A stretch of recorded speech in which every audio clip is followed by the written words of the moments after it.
and we're talking Michael Bay's Armageddon, one of the best movies ever fucking made.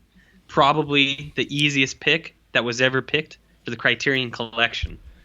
You might notice that I'm talking about this movies now, and that's because I think this movie is really cool. So what is this movie about? Let me lay it down for you, baby. There's an asteroid. It's coming for Earth. It's going to blow up the whole planet. And this really sucks for the people down on Earth. So what are they going to do? NASA is going to fly up some oil riggers, and they're going to blow up the asteroid. And it's a pretty good plan. And I think it's going to work. And that's the whole movie. That's Armageddon. And I don't really have anything else to say, but that's the synopsis. Bruce Willis is in this movie, and Ben Affleck is in this movie, and Aerosmith is in this movie, and Eddie Griffith with a French bulldog is in this movie, and it's a pretty cool movie. And you could watch it with your girlfriend, and she would be like, "Oh shit, they're gonna blow up the planet," and then you guys could get real close and cuddle because it's pretty sad at the end, and everybody cried, and Bruce Willis is a real American hero, and then Aerosmith comes, and that's pretty cool too, and that's Armageddon. All right. What, I did it. What was this character you were doing? This voice, this new persona. I don't know, man. I wasn't expecting to do the recap. I got caught off guard, and this is who I am now. So there you go.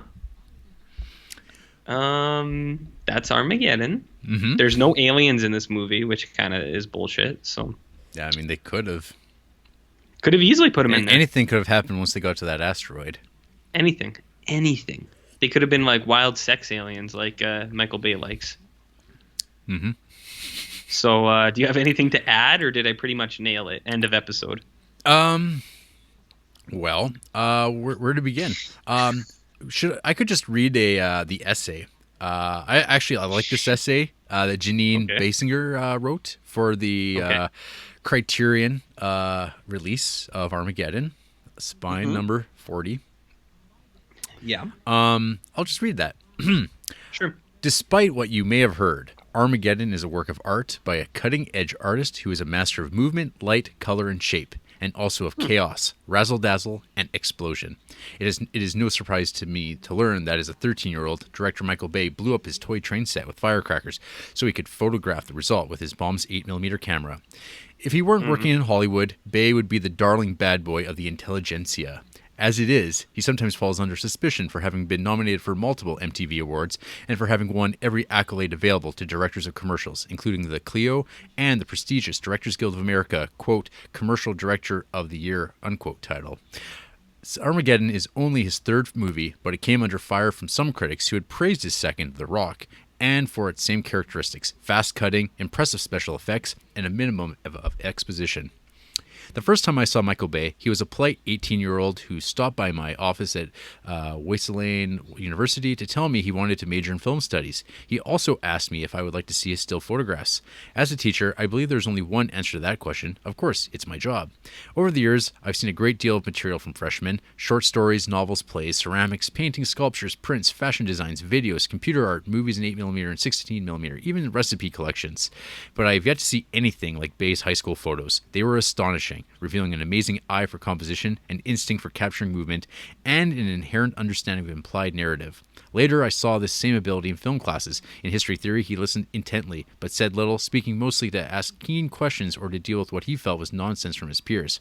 But in film production classes, he was the roadrunner, taking off on his own, needing little guidance. His senior film, Benjamin's Birthday, won Wasteland's Frank Capra Prize for Best Film, and it was definitely what we now know as a Michael Bay film.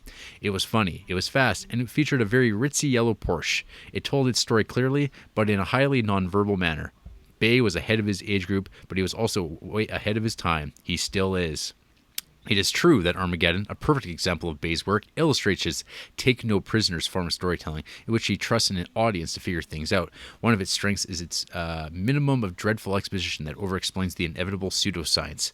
Yes, it gives audiences a lot to absorb. Yes, it cuts quickly from place to place, person to person, event to event, but it is never confusing, never boring, and never less than a brilliant mixture of what movies are supposed to do: tell a good story, depict characters through active events, invoke an emotional response, and entertain simply and directly without pretense.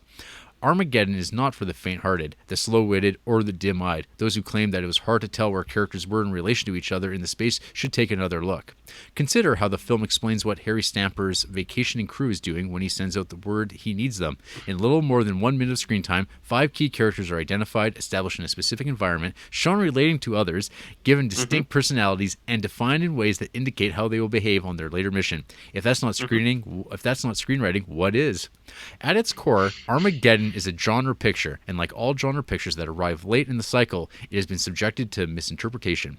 Although it qualifies as a science fiction disaster movie, I see it as an epic form of the old Warner Brothers movies about working class men who have to step up and rescue a situation through their courage, true grit, and knowledge of machines. Productions such as Raoul Walsh's Manpower from 1941 and Alfred E. Green's Flowing Gold from 1940. The science fiction or disaster movie elements of Armageddon fit into the epic form, a form that exists to make movie stories we already know grander, larger, and more real in historic setting. A failed epic settles for the definition put forth in Nicholas Ray's 1950 In a Lonely Place, a picture that's real long and has lots and lots going on. Armageddon is grand, large, and set at NASA, but the story of Stamper, his daughter, and his hard-living oil-drilling buddies is the kind of movie that has previously been smaller and tighter. This film makes ordinary men noble, lifting their efforts up into an epic event. Here, working men are not only saving the overeducated scientists and politicians who can't do anything and who probably went to Yale and Harvard, but incidentally, the entire population of the planet. That's that. It's pretty tight, man. Pretty tight. That's Armageddon. Oh shit, yeah. Yep. Do you, I like that essay. I think it's pretty good. I think between my synopsis and that essay, I think people probably know what's going on, right? Asteroids, oil driggers, all that stuff. Words. So, words. Words are hard, man. Ask Bruce Willis. Yeah. So let's do a breakdown. So Right. this movie opens up with Charlton Heston's voiceover narration. Charlton Heston never appears in the movie. It's just his voice, and the reason is he's got a great voice, as Michael Bay informs us on the commentary track. I kept thinking that like he showed up later because so I saw this. I should mention in theater. Probably an opening week during the summer. It was July 1st, 1998 when it came out, and I would have seen it that 4th of July weekend when this kicking off summer because I was still in junior high. Good God. Yep. And then we get some cool. top of the line late 1990s CGI. The best. And to me, this really felt kind of like what direct-to-video movies look like now. I don't know. Maybe that seems to be overstating it because I think the movie so there's one thing I was reading about, and we'll get to this more about like Deep Impact came out the exact same year as this movie. Yep. And I guess like one of the producers at Disney gave them like an extra $3 million to like sprucing things up a little bit to give them more of an edge over it. And I feel like there's times where like I could tell that like this seemed to be like an afterthought, but according to what Michael Bay said when he apparently was apologizing for Armageddon like 4 years ago, I'll read that here. Let's see here. I will apologize for Armageddon because we had to do the whole movie in 16 weeks, Bay says. It was a massive undertaking. That was not fair to the movie. I would redo the entire third act if I could, but the studio literally took the movie away from us. It was terrible. My visual effects supervisor had a nervous breakdown, so I had to be in charge of that. I called James Cameron and asked, what do you do when you're doing all the effects yourself? But the movie did fine. And it did, because it made like $500 million. Sure did. Yeah, and it's, hey, I was gonna say that opening with the narrator. I thought that was Kurtwood Smith. Oh yeah. And I even made a note. I was like, "Is that Kurtwood Smith?" And then at the end of the movie, I saw the credits, and then my last note is, "Oh no, it was Charlton Heston." And Crazy. Did you know that Kurtwood Smith is in Deep Impact? I didn't know that. What a weird coincidence. What a strange thing to misunderstand. So Honest to God, I thought that was him. So okay, I don't know. It's pretty Charlton Heston-y. He's about disaster movies and stuff, I guess. Towering he talks for Inferno. like 5 seconds. Yep, and then he disappears. Yeah. So this movie, what really differentiates this film from being in the Criterion Collection is it has an exploding title. Oh yeah. I've always thought that most of the movies that everything we've covered so far would have been a lot better if its title had exploded at the audience. So The one thing I became also very aware of quickly was the moving camera in this Michael Bay film.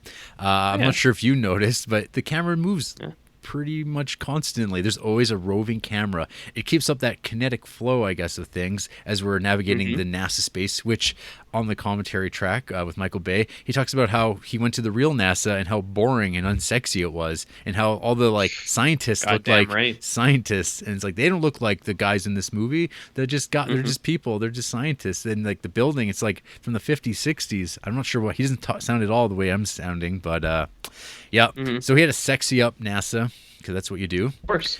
So yeah, we get the big hilarious explosion to kick things off with the shuttle just exploding. And then my next note here was Michael Bay loves black people, because there's one thing Michael Bay does. He certainly does. He's got to get black people because they're funny. They're hilarious, RJ, in his movies. That's all. Why else would you cast Eddie Griffin and a French bulldog to be in the literally the first characters you meet in this movie? And how adorable they are until you think a fucking asteroid blows up that dog, and you're just like, what the fuck? But he was okay. But hey, and you're already skipping ahead here because Michael Bay, one of the things he says at that scene is you never ever kill a dog. You must learn that as a filmmaker. Dogs and kids, It's just a rule. And I'm like, oh, this is RJ speaking. Fucking right. You know, me and Michael Bay would probably be friends. Yeah. We'd hang out, drink beers, and arm wrestle and stuff. Fucking right. He's a cool dude. Yeah. Yeah. So like I only managed to like listen to like the first like half hour of the commentary track. I just ran out of time. But his first thing is he says Michael Bay's like, why is this part of the Criterion Collection? He never actually answers that. He just kind of says it's like, well, this movie took up a year of my life, and it's a lot of hard work making a film. He then describes filmmaking as war. It's war making a movie, and it's all worth it for what gets put up on the screen. And he then later talks about a screenwriter saying that your movie's got problems. Let me have a go at it. And the guy wrote it. And Michael Bay just says, this is a piece of shit. I would have walked out of the theater if this was a movie I was watching. I want to sit there and eat my popcorn. And he says, you've got to grab them by the balls. Fucking right you do. Man, he's got it figured out. He's got something. He has something figured out. He's got it figured out, yeah. One thing I noticed right away too is so the credits start rolling up, and hey, screenplay co-written by one J.J. Abrams. That guy. Too. There's like several people. I guess. Our buddy Bruckheimer, who's responsible for this stuff. He like had like several people come in on this and doctor it up and punch it up and do all that jazz. My next note here, the score is pretty awful. I really like some of this music is pretty stinko. I don't know. It's like very like my comment about like direct-to-video. It kind of was like at times like the score is pretty bad. It gets better as the movie gets going, like during like the big stuff, but like early on it's like this is bad. Like I don't know, there's something about like that first bit with like Keith David getting into like cars and stuff like that and they're chatting. It's like this and the font that they were using for like the credits, it all seems really like a 2012 sci-fi movie, which is fitting because those movies all probably are made with the movie Armageddon as a key influence on their making movies like this. Absolutely. I was going to say, you must not have been watching the same movie because when the spaceship takes off, there is some pretty gnarly guitar riffs with like real metal, and it's like real fast. It's like, and I was like, yeah. We were watching. No, RJ, we were watching the same movie. Oh, so you're just wrong. Okay. My first compliment I will throw this film. And Michael Bay. this is very well photographed, which is typical Bay. Like that's just his movies look really good. You got an eye. He has his cinematographers. I guess like he actually really is like he really directs his cinematographers. So I mean his movies have that consistent look of very shiny commercials. And everyone wants their stuff to look like this. There's the line with the amateur whatever you call him guy looking at the sky. He gives it its name. She says because it names it after his wife because she's a life-sucking bitch for which there is no escape. Because take that, marriage. Yeah, women. Classic Bay. And of course, it's a amateur who finds the asteroid, not NASA.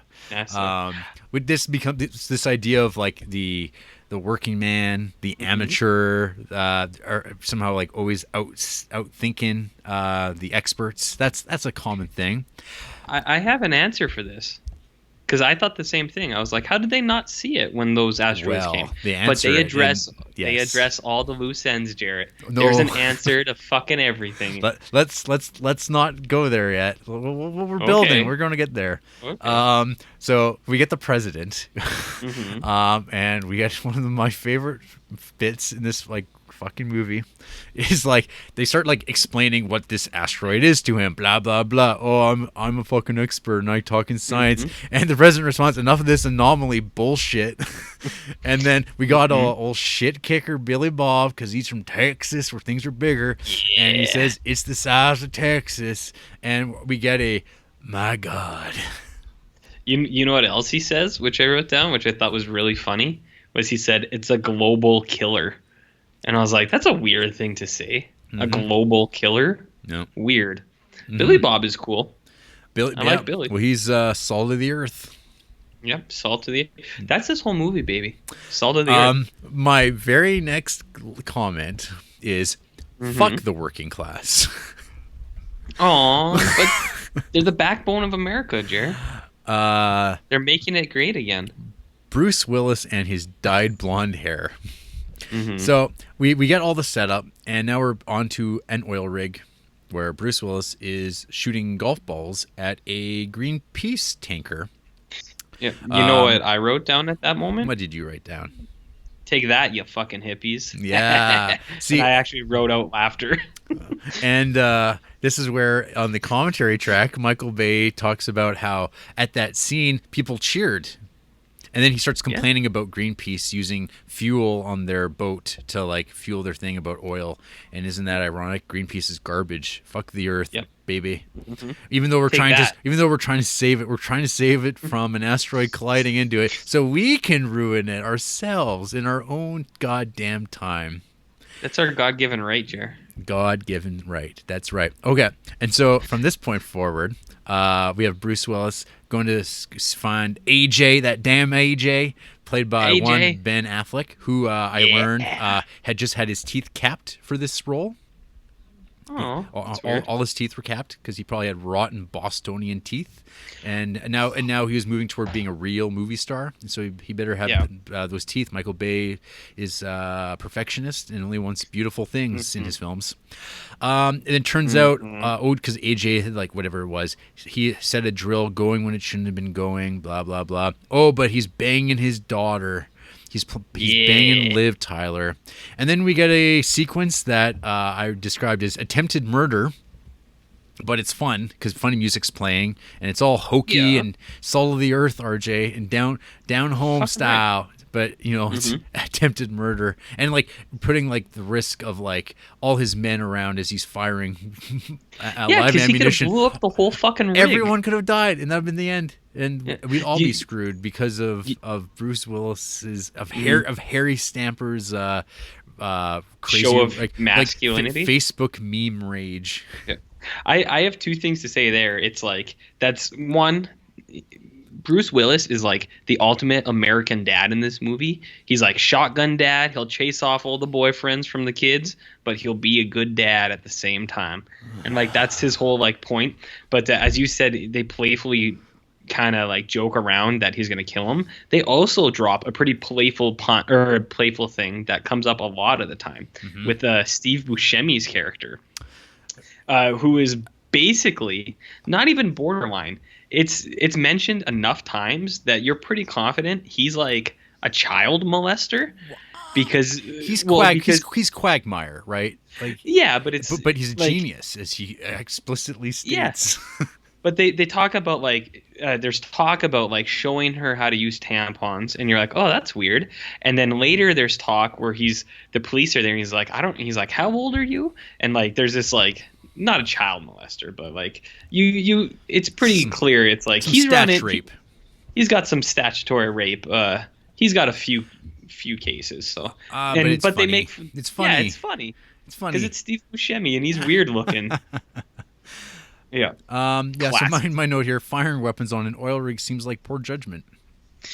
Yeah, I think it probably would, but I get Crazy Willie probably put him up to it. Oh, okay. So yeah. AJ gets nicked on his leg from some ricochet, and he's fired. And that's it for then. Then we transition to more Billy Bob.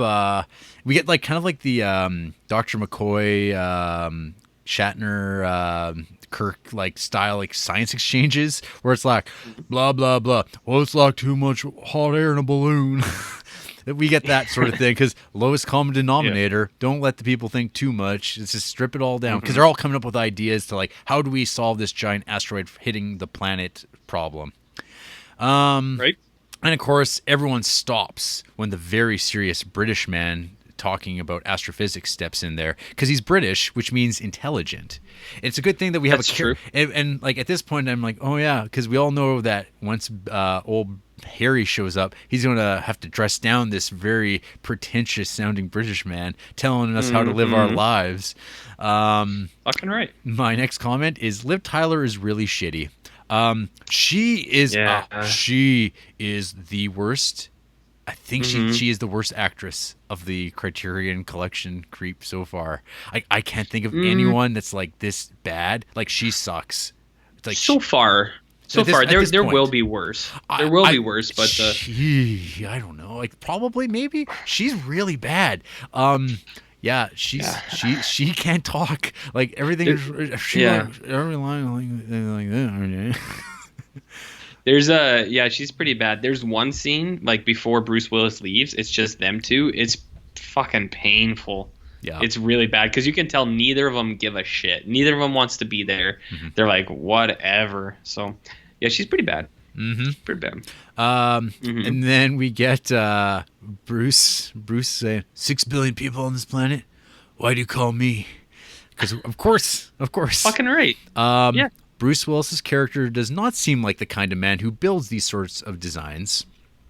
There's the great bit here where Ben Affleck on the commentary, who's just like laughing at this fucking movie. Yeah. He's just like, hey, Michael Bay, like, why is it like easier to train 8 drillers to like go to space than it is for eight astronauts to drill a hole? And I believe Michael Bay's response was, shut the fuck up. Michael, why it was easier to train oil drillers to become astronauts than it was to train astronauts to become oil drillers, and he told me to shut the fuck up. So that was the end of that talk. Yeah, so like I didn't know you directed this movie. I didn't know you were Michael Bay. I am Michael Bay. I would have told Ben Affleck the same thing. It's like because like apparently like it was like when they were filming, he's like Ben Affleck was just like, how is this a good plan? And he's like, shut the fuck up. Just shut up. Yeah, I guess he's like we based it off of like real plans, and then like Ben Affleck. Like he's laughing while he says this. Yeah. He's like, "That's a real fucking plan. That's a real plan NASA has to fucking train riggers to go to space." And he's just like laughing. He's like, "I couldn't believe this shit." He's like, Ben, just shut up, okay? This is a real plan, all right? I was like, "You mean it's a real plan at NASA to train oil drillers?" He was like, "Just shut your mouth." And then like he goes on for like 3 minutes. talking about how dumb it is. He's like, and now here Bruce Willis is going to come in here and talk down all these guys because of how stupid or how overly smart they are and what a great plan it is. He's like, man, the science is great. This past week I saw this like amazing photograph.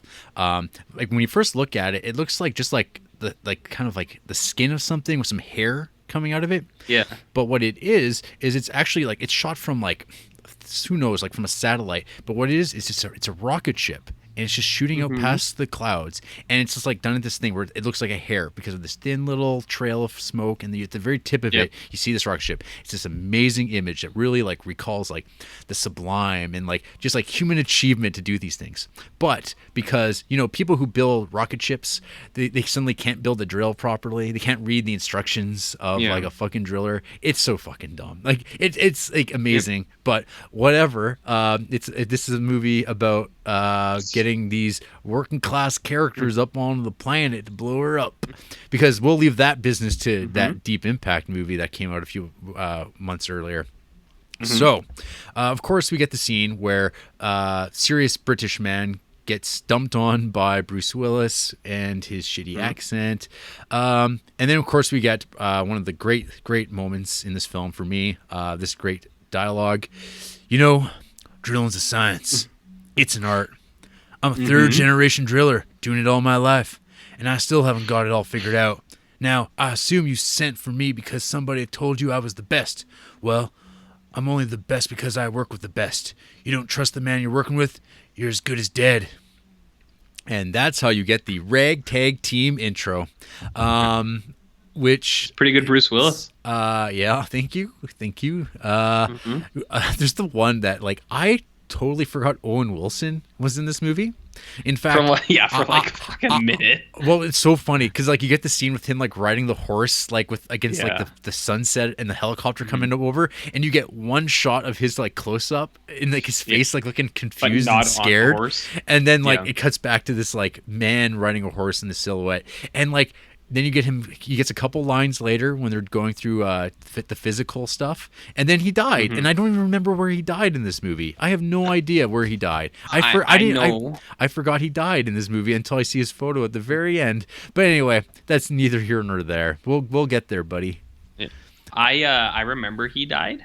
I thought he was the guy in the armadillo that got blowed up, but that's not true. That's Fatty. He was in the sister ship that crash landed. And I'm pretty sure he just dies off screen. Yep. So, but that was before he was like household fame, I guess. Yeah, that's superstar Owen Wilson. I bet if you showed a picture to like people, 4 out of 5 would be like, yeah, I know him. Yeah, I don't even see. He's like, he bums me out. He's like suicidal and stuff. Poor Owen. Yeah. Poor O. Well, at least he has Shanghai Noon with Jackie Chan. That's a good movie. My next line is, okay, now we get to the physicals, and I wrote shoving things up people's asses. Ha, ha, ha, ha. That's like the funniest thing that could happen to a man. Is to have fingers put up your butt. And then, but it's also funny because it's a black woman shoving things up people's butts, because black people are hilarious and sassy. Talk about a power switch, am I right? Yeah. Take that, white America. And then we had a Criterion Creeps alumni appear in our Michael Bay film. Udo Kier pops up as the like psychiatrist, I guess, doing the I don't know, a reading on all these psych evaluation. I think he gets a line. One line. Yeah, he has one line. Yep. And then we get fuck this. I hate this line so much. Talk about having the wrong stuff. Oh, when they're walking and it like the close-ups on the fat guy. Boo! Yeah. You really glossed over how hot Michael Clark Duncan is during that whole montage of the evaluations. Yeah, he's one, you get him in a beefy spaghetti strap tank top, and then a second occurrence, he rips off his gown and he's in like a cheetah print Speedo and he's dancing. It's pretty hot, man. I don't bring up Michael Clark Duncan because you're bringing it up makes me sad because he's dead. Yeah, the Kingpin. But he's hot in Armageddon. The Kingpin's dead. Yeah, Green Mile's dead. Yeah, well, he's hot here. So yeah. Anyways, talk about the wrong stuff. Okay, so yeah, fuck. There's another like bit in the commentary track that's like when they're like launching off into space, where like Michael Bay's just going off about like how like they got these amazing these shots on the like on a like shuttle launch pad. And he's like, these are so rare. No one ever gets on this area. No one gets that. And he was talking about that at the oil rig too. He's like, these are just such rare shots. Like no one gets. It's like, I don't know, who cares? Gives a fuck. I don't care. Like it's a set. Like the rest of your movies, like sets. It's like no one's ever shot on an asteroid before. It's like no, who cares? I know he's painting a picture for you, Jer. Yeah, just accept it for what it is. So all I remember really about this movie, all like what 20 years almost after the fact, is William Fichtner. This was probably the first movie I ever saw with William Fichtner, being like the government stooge, and being like the guy who turns on him and pulls a gun and stuff like that. And here he is being the expert telling the working class how not to lose their mind. Which of course like Space Madness gets introduced, and then of course I remembered Steve Buscemi gets Space Madness later too. I couldn't fucking believe that. I wrote it down in all capitals because there's a scene where Steve Buscemi shooting the fucking turret gun on the armadillo. Which, by the way, why the fuck? Okay, slow down. Hey, why now. Why is there a Gatling gun? Okay, we'll get there. Yeah. No rush, baby. Okay, no rush. But I wanted to say, because you brought it up, and his line quote is, "He's got space dementia." And with all earnesty and all like totally sincere, he's like, he's got space dementia. Unbelievable. So continue. At this point, I remember like from this period of time, like one of the like the shellacking that this movie got from like people and critics or whatever is that the movie's ridiculous science. The science doesn't hold up. And if you like search up Armageddon, there's like these like fucking articles about like the science is comical. It doesn't make any sense. And it's like I like couldn't even remotely care less about that at all. I'm gonna throw that out there right now. Yeah, I think that's horseshit to use that example. It's like I said, because like Eternal Sunshine's my favorite movie, but I mean that's not really that's not fucking science. Yeah, scientifically accurate. Who cares? Yeah, it's science fiction or whatever. Yeah. Okay, so here's a scene that I was like, what is this? So why on earth is Bruce Willis burying him and his fellow roughnecks when it comes to who his daughter marries? So there's this thing where he's like, I don't want my daughter just to marry another roughneck like AJ. It's like she's better than that. I'm like, wait. This is a movie about the celebration of like this like culture of this like this type of American. And suddenly it's like, I want better for my daughter. And it's like, well, all I can imagine is that he wants better for his daughter, but then he'll just like bust that guy's balls all the time about how he's not a real man. And it's like, I can't just have him marry another guy like me. It's like, I don't, it's so like, that's the cliche. It's a cliche and it doesn't actually like make sense with like what this movie's presenting. Like you'd think that he would want him to marry a guy like him and not like some stuffed shirt guy from Yale or Harvard. Right? No, you're right. The theme of the movie is contrary to that statement, but they try to explain it at a point where he's like, yeah, we're all good dudes, but she's an angel. And she deserved the best. So I kind of get what you mean. And now I'd like to reenact a scene referred to as the animal crackers scene. Shit. You know what I was thinking? What? I really don't think that the animal cracker qualifies as a cracker. Why? Well, because it's sweet, which to me suggests cookie. And you know, I mean, putting cheese on something is sort of a defining characteristic of what makes a cracker a cracker. I don't know why I thought of that. Baby, you have such sweet pillow talk. I got a little animal cracker Discovery Channel thing happening right here. FX Australian accent. Watch the gazelle as he grazes through the open plains. Now, look as the cheetah approaches. Watch as he stalks his prey.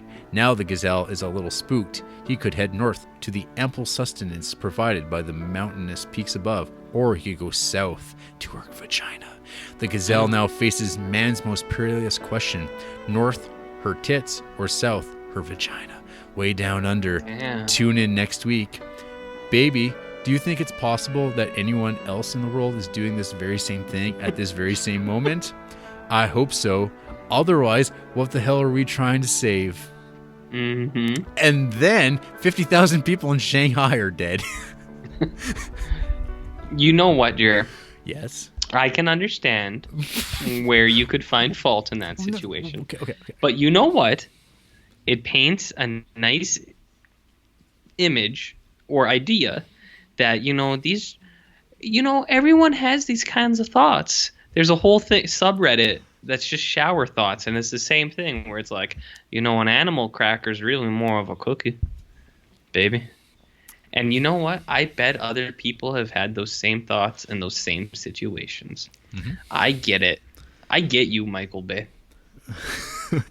Okay, so other than that junk science I mentioned not giving a crap about, the other thing this movie gets a ton of shit for, and like Michael Bay gets a ton of shit for those Transformers movies, which I've never seen, is the editing. And all I can say is, as much as I'm not a fan of this editing, it has become so has permeated all movies, these types of movies. Everything looks like this. I'm pretty sure that Marvel movies have just this sort of crazy intense editing, but I think people have just become immune to it. Maybe back in 1998 people were just not used to it, and now it's served up and it's even more intense, and now it's kind of novel going back and watching this 20-year-old summer blockbuster movie with this obnoxious editing style, and the Michael Bayisms zooming in cameras and chop chop chop chop chop. I didn't notice at all. Yeah, like I said, I'm only aware of this because you read those the Roger Ebert review and the him and Siskel and Ebert talking about this movie. Well, we saw the same picture, but my thumb is way down. I wanted to escape from this movie. I didn't care if the asteroid hit the Earth or not. I was afraid the movie was going to hit me, and it's cut so quickly that there's no a stretch of action that makes any sense or is comprehensible in any way. This movie, the entire movie, is cut together like a coming attractions trailer. No question. And it was bewildering. Or the TV ad for the film. And it was aggressive, and it was assaulting, and it was too noisy. And I like The Rock. I gave The Rock thumbs up. Did? Okay. But this film, to me, doesn't have any kind of an arc or any kind of dramatic interest. And when it stops for drama, like when they're all saying goodbye to each other, before seconds are ticking down. If they don't get that bomb ready in another 20 seconds, the Earth ends, and they're saying goodbye to each other on television. I couldn't understand that. Let me give people one piece of advice. If you go to a multiplex and it has Armageddon in it, do not go to a movie next door, because there will be tremendous audio bleed. But it's assaulting. Really, well, it was too much for me. I just felt that it was. But I was smiling. Overkill. Okay. A strange split vote on Armageddon. The film's sound and fury eventually won me over in a laughing way, but Roger disliked it for exactly the same reason. I mean, it's hilarious watching this stuff now, things just exploding. It's funny. It doesn't make any goddamn sense. But, it's, hardly, you can't even criticize it anymore, which I guess is, unfortunate, because it's it's become, that's what it is now. It's just this. Fun piece of trivia I'll throw out there right now. Bruce Willis won a Razzie for Worst Actor for this, Siege, and Mercury Rising, both from 1998. He is far and away the worst actor in this movie. That's not the right thing.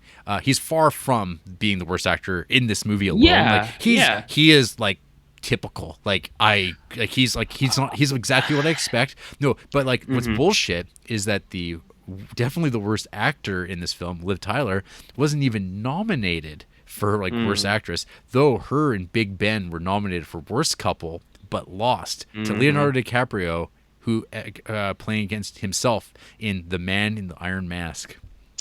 Come on. See, Razzies are bullshit. Yeah, they are complete bullshit. And I'll throw out too the highest grossing film of 1998, Armageddon. Nice. And so we get off the planet. We get awkward leaving on a jet plane. And then we get Peter Stormare as a Russian cosmonaut. And this was the first time I was like, oh, cool. That was nice. I like this part of the movie. Where this is exactly the halfway mark, an hour and 15 minutes in. And then literally anything could be happening right now after the space station goes crazy and starts exploding because of asteroids. I don't even know what happens. At this point, there's something just it just I have no idea what happened. But it becomes oh, this is the movie that I've hated for years. Is just like, what the fuck is this? There's an easy explanation, Jared. As Yes. Peter Stormare says, Yeah. American astronauts, Russian cosmonauts, made in Taiwan. What is this bullshit? So even a bigger message is buy American. Because those Asians don't know how to make rocket ships. That's why it fucking blows up. It's because there's like a fueling problem or something, and the equipment malfunctions. Okay. It's got nothing to do with asteroids. Nothing. Okay. Nothing. I just had no idea what happened, and it's just like this huge action sequence out of nowhere, and it's like, oh, because we had to have an action sequence. And then like my favorite is the shot of like the exploding space shuttle as the two shuttles go flying out of the blast of it. No. Yeah, it's so good. And of course I wrote, how can one not just like burst out laughing at how intensely dumb this all is? And yeah, when it just becomes nonstop action movie, my interest just drops right off for this movie. No fun Like, Duncan at strikes least again. the first half, as we've been talking about this movie for like over a half hour, means like I have a lot of notes for this movie. I have like pages of notes that I was writing about this. Which you're hearing right now. And yeah, so like just like when it becomes action movie shit, I'm just like, yeah, I don't care. Like, I check out. None of it matters to me. I laughed at the names of the shuttles, the freedom and independence. Honestly, what else could they have been called though, based on this whole movie as a whole? No kidding. Right. So then we get at this point, I started looking up trivia for the film. The budget for this movie was $140 million in 1998. Goddamn. Adjusted for inflation, that would cost $210 million now. It's pretty modest still. That's pretty typical for these type of movies now, which is ridiculous. And then of course we get this great exchange. Captain America blew the landing by 26 miles. How you know that? Because I'm a genius. Thank you, Steve Buscemi. And then we have mounted Gatling gun on my space rover, which Doesn't make sense. Why would you have that on your? Yeah. Well, unless like I mentioned earlier, unless they wanted to put like an alien on that asteroid or something, and then like they could have explained it like, we don't know what we're gonna see up there. Things could get scary, and then there's a need for the gun. Like in the Alien franchise, which I just watched, whenever they're like, this isn't like in Prometheus, Nomi Rapace or whatever her name is, she was like, this is a scientific expedition because the man's got a huge machine gun, and he's like, you don't know what we're going to see out there, could be scary. So that would have been an explanation, but they just chose not to include it at all. And just because they wanted a scene later where Steve Buscemi had space dementia. So, which to honestly, like, cut all of that shit out, and that's like 15 minutes you save, man. Yeah. From this 2.5 hour movie. 2.5 hours long, and like it is like the second half is just the space stuff, like, and it's just. Ugh. So then we get the hilarious line of like, after William Fichtner pulls the gun because the government's the government that you can't trust, they're going to like fucking blow up the asteroid. You can trust Billy Bob because he's Texan, but you can't trust the government. You can't, because they're no good. They're on their own, up to their own tricks. They have their own agenda. They don't care about the common man. And then of course you get the hilarious line, "What are you doing with a gun in space?" To William Fichtner, who's pulled the gun. It's like, we just saw a Gatling gun, like on your ships. Yeah. Like this isn't you. But then they convince William Fichtner to go along with them because we're going to save the world, baby. You know what's one thing I'd like to mention quickly while we're on this scene? Yeah. So this is the scene where the nuke arms itself, and they're like, whoa. And Bruce Willis's plan to disarm the nuke is to hit it with a huge wrench. Yeah. Because that's gonna turn off the nuke. Well, I watched that and I was like, what? All he knows how to do is hit things with the wrenches, but and put holes in the ground. We need specialized people. It's an armed nuclear weapon. Like, what the fuck are you gonna do by hitting it with a wrench? Bizarre. Yeah, anyways, it's almost like electing somebody who doesn't know about things to like have power over nuclear weapons. Exactly. And so now we get Steve Buscemi and his space madness, much delivered, as he just starts firing off into the air. Okay. Here's my So legit, one of the greatest signs your movie is fucking garbage is when your heroes jump their space buggy off a ramp across a great chasm. See also Star Trek Nemesis. Nice. I like that. See, God damn it. Like that is just so fucking endless. It's just like, so, or who is it? It's Michael Clark Duncan, Ben Affleck, and Cosmonauts. Peter Stormare. Yep. Their ship that you think's crashed, and everyone's dead. They lived, and their space buggy survived, and they're going to get where they need to be, and they start driving along, and then they reach a giant cannon on this like it could be anywhere, this like asteroid. It has gravity of its own and everything. It's kind of amazing. And then they decide, well, it's got some gravity, but we can jump this and we'll just float to safety. And it does. But it's just like an excuse for this endless fucking boring scene of them just flying through space and crashing through stuff and yelling, and the music's dramatic and just flying through space, and it's just endless. And I'm just like, oh my God. Like I can't help but start laughing at like this scene. Like it's just so fucking stupid. And it's like this movie, it's like, what am I doing? Oh, you're watching next note, cinema. Fat guy is dead. R.I.P. Max. R.I.P. But it's fine because he's fat. His life isn't worth as much because it's a Michael Bay movie. But he got that sweet mom tattoo, so you know he was a sweetheart. Okay. Next up, so now we're getting like pieces breaking and hitting Earth. The wiping out of Paris is just the worst kind of shit. It reminded me a lot in X-Men Apocalypse, when Apocalypse just wipes out Cairo and it's just gone. It's just like this like shot of like, it's just like the thing that people make fun of they make fun of these movies of just like monuments blowing up. It's all Independence Day's fault. But they're just like, whatever, Paris is gone now. Who cares? It's just like Shanghai, Chinese people suck, French suck, fuck them all, right? And then my next note here is Liv Tyler sucks so much in all caps. She's not great. She's like, all she's doing is moping around and crying, and crying some more. And then there's the big plan now. Finally, we're going to drill this hole and nuke the goddamn asteroid. Fucking right. And then I write sacrifice. No. Ben Affleck and Bruce Willis really spend so little time together for this to be necessary, and like it's just like, I don't know, it seems so unearned. I've heard people like talk about like how they cry and like they wept at this movie. I've heard this and read this like on Letterboxd, and people just talk about like it gets you, and I'm just like, well, yeah, because like everything is there to manipulate it into you. Like the music has that power, like to like really get in like when it's used well. It can manipulate you to feel things. It's not like because the story's like moved you. It's kind of like, oh, it's that scene now. Because I see the exact same tricks be used in Deep Impact, which I also watched. And Bruce Willis saved us all. And I finally write an ode to the working class. But I go back to my comment, fuck the working class.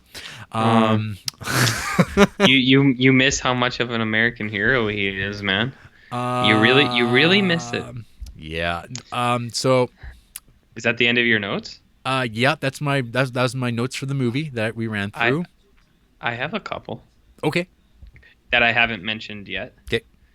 One, I'll just reiterate: Bruce Willis is a goddamn American hero.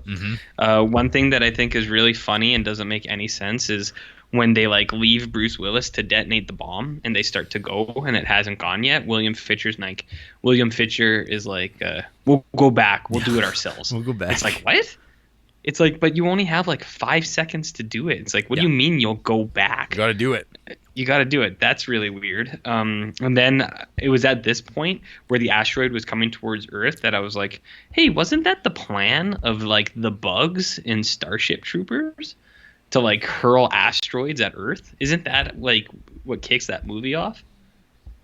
And didn't Starship Troopers come out like a year before Armageddon? I don't know. Probably. You look that up. I'll keep going. Okay. As I mentioned earlier, I think this movie does a good job addressing loose ends because the asteroids blow up and then the audience is left thinking, what about like smaller pieces? Isn't that what got them in trouble in the first place? And then one scientist is like, most of the small particles have been vaporized by the atmosphere. Except for the one And you're size like, of yeah, basketballs that do get through. yeah, that do get through. Yeah, Somehow. And you're like, yeah. And then I wrote, what a triumphant fucking ending with a super sweet explosion, because you're just like, yeah, you did it, Bruce Willis. You're a real American hero.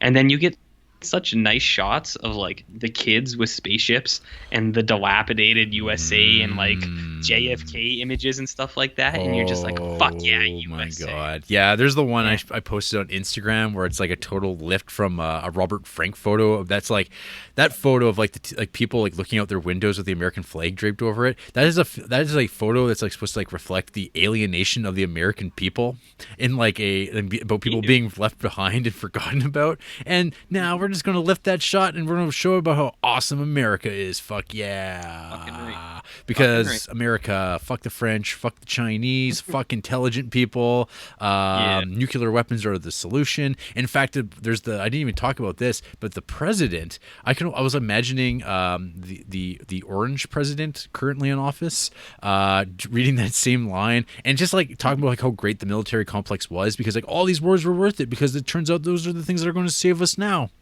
Right. That's the sort of movie this is. And then Michael Bay goes on to like make movies like that Benghazi movie, and it's like, oh, I know where his politics lie. Right. So yeah, Michael Bay is a gross dude politically. He knows. My best friend. He's your best friend. So I don't know. In case it hasn't been clear from my tone talking about this movie, listeners, I don't much care for this movie. I think it's fair. I mean, in a lot of ways, I find it just repugnant. Like just like from a story point, like just everything about it, like where the place it's coming from, it's really gross. I hate it. I hate movies like this.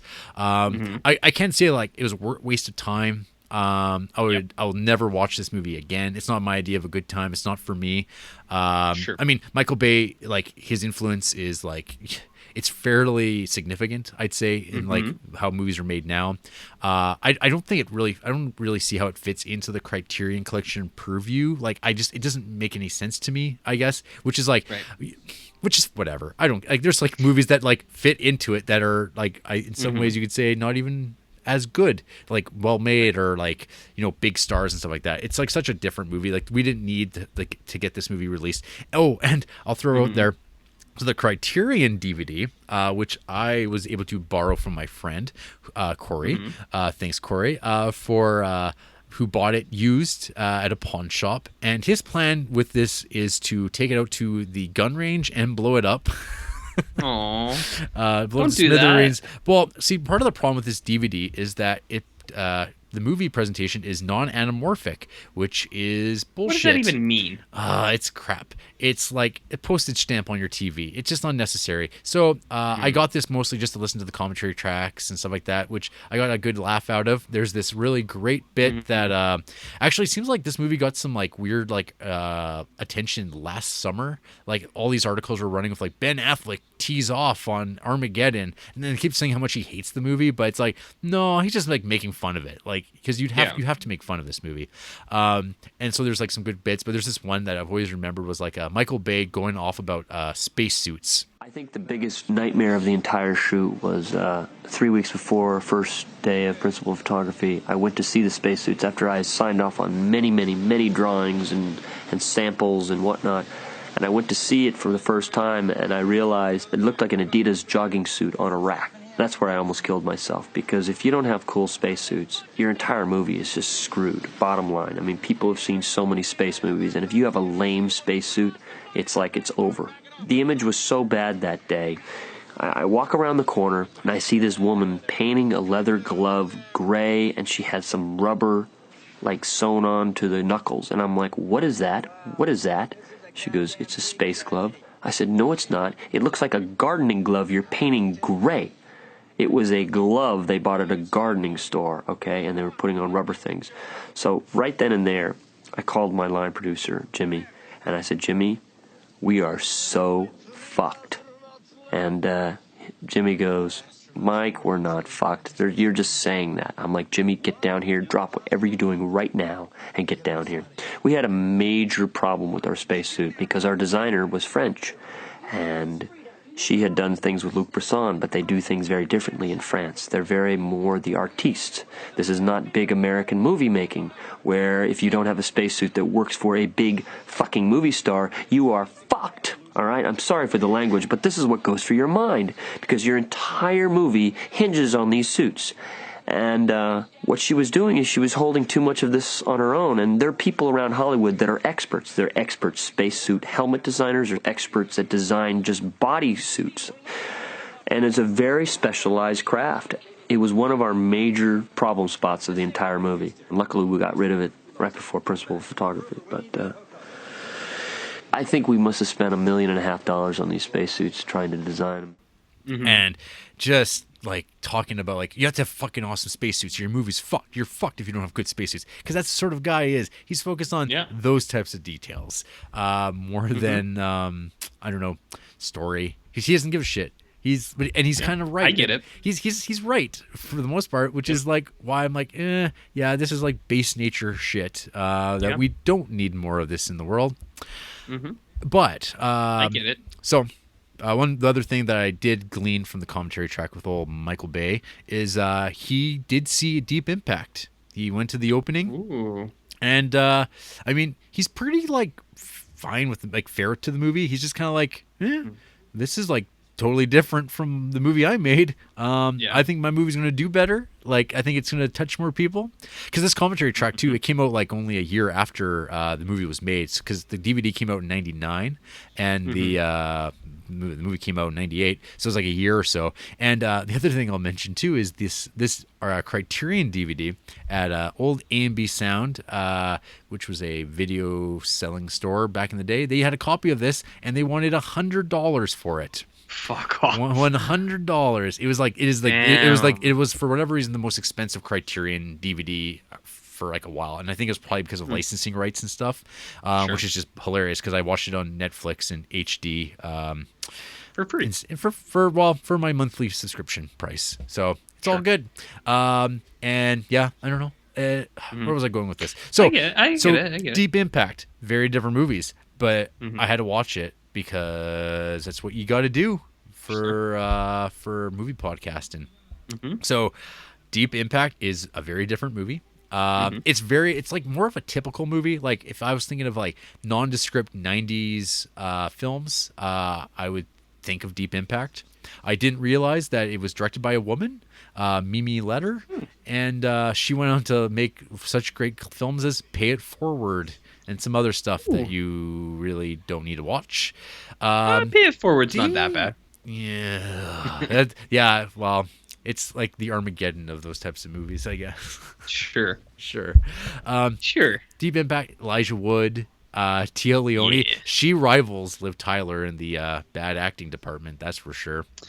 Oh. Isn't she married to David Duchovny? At that point, she might have been, or very close to, maybe the following year. But yeah, so Deep Impact, same plot, except there's like a way more like setup.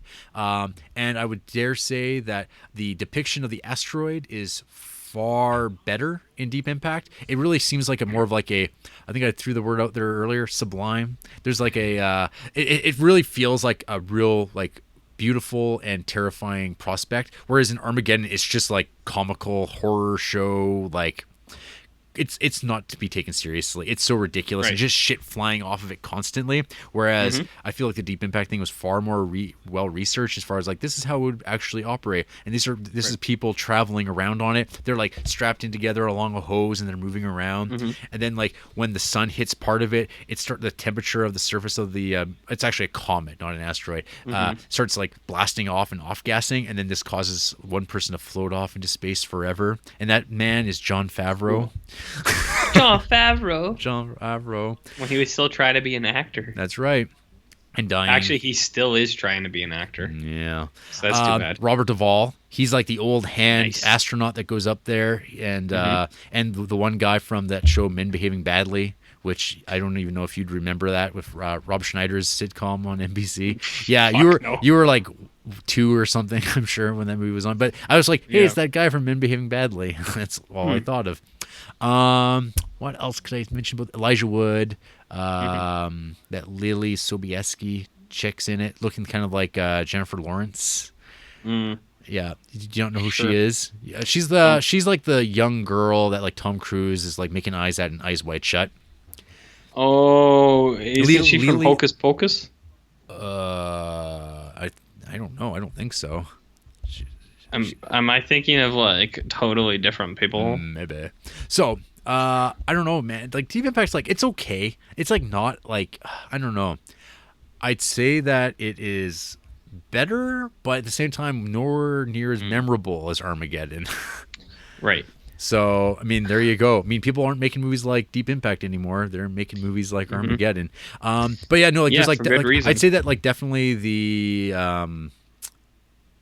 big impact moments, like the sense of space and like urgency is way better in Deep Impact. It feels like it's not just like a mindless action movie, I guess. So there's that. I have one thing to say. I looked up. There is whatever that name was that you said. That person is in Eyes Wide Shut. Yep. But also in Eyes Wide Shut is Vanessa Shaw, who is in Hocus Pocus. So there you go. They're both in there. That's where the problem was. Lily Sobieski. Yeah. So that's pretty neat. Deep Impact sounds. I remember seeing it, but I probably would have watched that when it came out, and I would have been 8 years old. So I don't remember. Is Morgan Freeman the president in that? He is. That's always been the big deal. Is black president. Honestly, I thought Armageddon also had black president. So when I saw Keith David, I was like, oh, he's the president. And then he wasn't. I was like, oh, he's not the president? So I was a little surprised by that. There's no black presidents in Michael Bay's universe. Not yet. Wait till his Benghazi 2 comes out. Yeah, there you go. When things go wrong is when the president's black. So I will just add one last thing.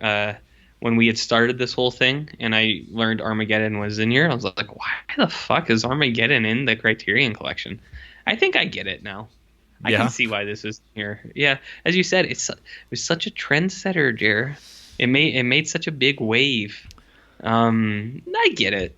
I see why it's in here, but I still think maybe whoever the company was, they might have slipped Criterion a little bit of dough to include this puppy in there. I think it was. That's the thing. I'm trying to figure out. Like, there's like some dealings that happened that came out of this because it was Touchstone, and like they would wind up like Rushmore. Yeah, that's because that's like a Touchstone as well, and so there's like some of those things that they were pulling on, and there's a few other things. I mean, The Rock eventually does come out. We'll be watching too, which I think I feel more positive toward. Yeah, that movie rules. Nick Cage, baby. Well, actually, one thing I would love to talk about, and this is kind of off topic, but kind of goes back to Deep Impact, was this idea of twin films. Yep. Are you familiar with that Ever concept? prevalent. Oh yeah. Yeah.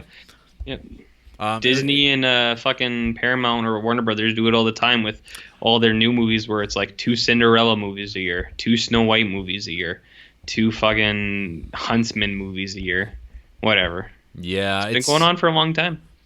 Oh, it has been. Actually, there's an entire list. Yeah. But that my computer is deciding to be a very piece of crap, slow thing, and I'm trying to pull up this. Must be a Mac. List. It is. Garbage. Yeah.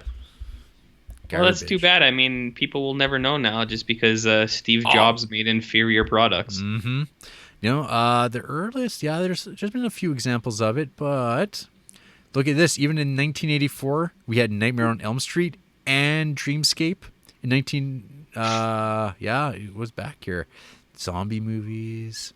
Oh, in 1986, we had Top Gun and Iron Eagle. Well, there's like the ones where it's like clear knockoffs by other studios. Yeah. We had but then there's like weird, like there's like 2 Robin Hoods in 1991. There was like 1992 where we had 2 Christopher Columbus movies. Oh, that's kind of weird. And then there's like the funny one of 93 where we had Jurassic Park and Carnosaur. Ooh.